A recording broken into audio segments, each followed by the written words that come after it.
The Maggie May hitmaker, 78, left fans devastated when he took to Instagram to share his gig in Australia, alongside Cyndi Lauper, 69, and John Stevens, 61, would not be going ahead on Saturday. Sir Rod Stewart posted a statement in view of his 1.2 million followers just a few hours before the show was scheduled to begin.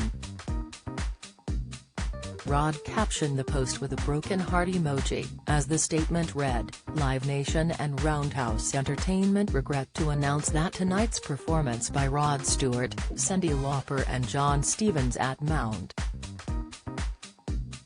Dunedin Estate, Geelong will not go ahead due to illness," his statement read. "We apologise for the disappointment and inconvenience for ticket holders. A further announcement regarding the concert arrangements will be made early next week."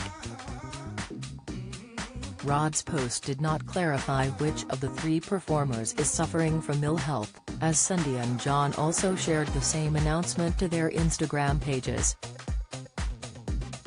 "The girls just want to have fun," singer captioned her post, reposting from Sir Rod Stewart. John, meanwhile, simply posted the statement with the caption, "Important announcement. More to follow."